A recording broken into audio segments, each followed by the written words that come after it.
Naku olw'omukaaga ekibiina ki National Unity Platform kyatandika okufulumya amannya gaabo abalina okubakwatira kkaadi ku bifo bya gavumenti ez'ebitundu era erinnya lya munnakibiina ki National Unity Platform omukuukuutivu Sally Keith lyafuluma ye n'abawagizi be ne batandikirawo okujaganya olw'obuwanguzi bwe baali batuuseeko. Ndi musanyufu nnyo EMC nti bakoze kye balina okukola bageze ku ground kwa ground yongiina otulyamu oti esaawa eno amasimu gawo galaba buli sekendi amasimu gavuga nga abantu babadde ku bunkenke. Kyokka oba oliawo essanyu lya Sally n'abawagizi be teryalwawo oluvannyuma lw'ekibiina ate ku lunaku lwa bbalaza okufulumya olukalala olulala ate ng'erinnya lirisanguddwako nga kuliko lya mulala kyokka nga tewali wadde ensonga yamuweebwa olw'obulumi Sally bw'ayitamu olw'akakiiko k'ebyokulonda okukola ye kye yayise vulugu asazeewo yegatte ku banne okwabulira ekibiina era alangiridde nga bwe watali nsonga yonna egenda kumuziyiza kwesimbawo ku bwannamunigina ku kifo kya mmeeya wa division y'e Nansana. Official nangirira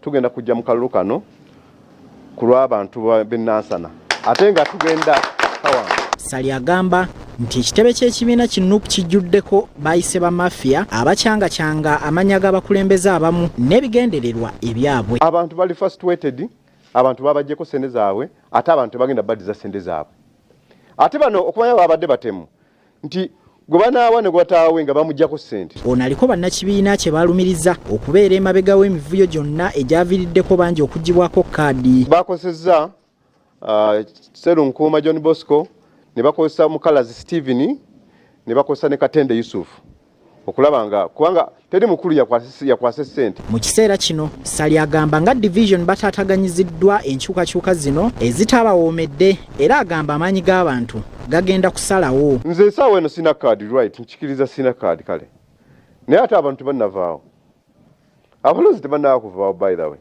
abalonzi webali. Ono si ye yekka waliwo ne bakansala abalala nga bakulembeddwamu munnamawulire abo batuusa abeekokkodde akakiiko k'ebyokulonda k'ekibiina ne balangirira okuvuganya ku bwannamunigina. Lisiti eyasobokedde ddala yafuluma ku lw'omukaaga lw'omukaaga nga kwendi naye nga ekifo kye bantaddemu bataddewo ndi Banda. Sauda Madada akitadde abadde amanyi obuliri bwakyagulanye bwe buli mwe mulinda ki tuzimbe ekyaffe tukwate independent tujje tunonya akalulu ate tujja kawangula.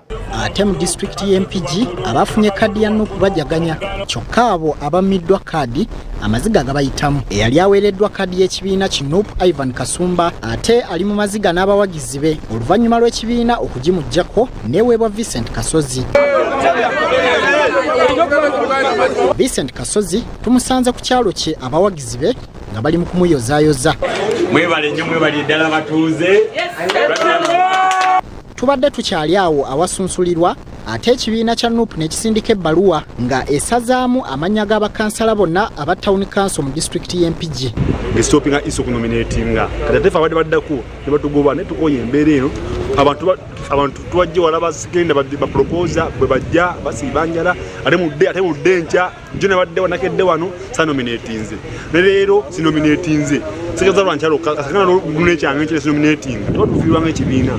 Kino kisanyalazza emirimu mu kifo awasunsulirwa era bangi basigadde mu maziga wabula era waliwo abasunsuddwa abatubulidde bye bagenda okutandikirako nga balondeddwa. Maama abatalina kyakola tujja kufuba okulaba nga tukwatagana nabo okulaba nga tubatandikirawo obuntu obutonotono bwe basobola okuzisa ejjamba. Hassan Kasagga, BBS Terefayina, Gambuuze.